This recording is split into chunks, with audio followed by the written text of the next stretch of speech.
السلام عليكم، مرحبا بكم في قناة بنة تونس. اليوم راح نعملوا مع بعضنا مرقة جلبانة. هيا مع بعضنا نشوفوا طريقة التحضير.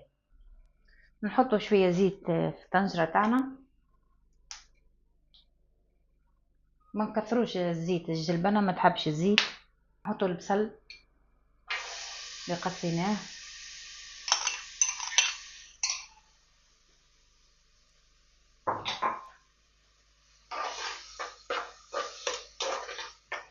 جيست يذبل شوي. نحطوا الطرف تاعنا الدجاج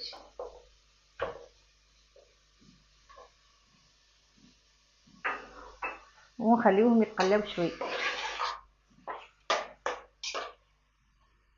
تقلى شوية دجاج مع البصل، نفوحوا شوية كركم،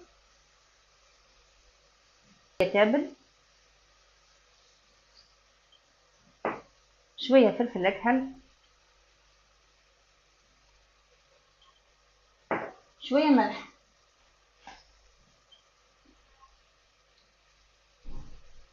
ما كتروش الملح على خاطرش المرقه تجي ناشفه، ونخلوهم يزيدوا يتقلاو مليح مع بعضها.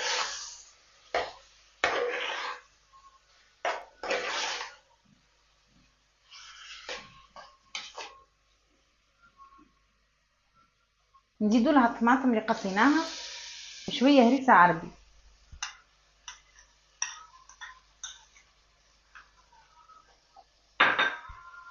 ونخليهم يزيدوا يتقلاو مليح مع الدجاج.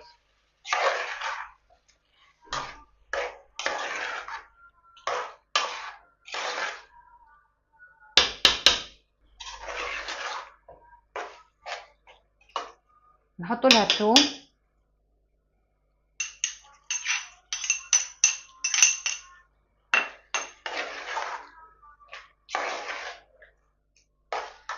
نمرقوها بشويه ماء ونخليوها تطيب باش يتقلى الدجاج مليح.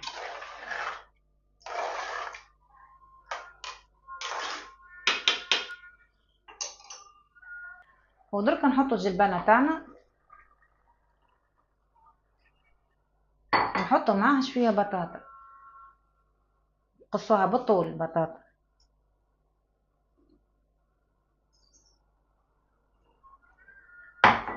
ونخلوهم يطيبوا.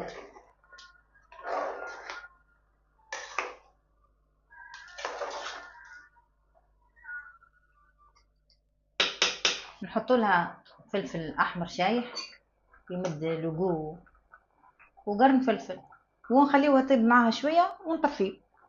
هذه مرقة الجلبانة تاعنا حضرت، ان شاء الله تكون عجبتكم، واذا عجبتكم ما تنساوش الاشتراك معنا على قناة بنة تونس.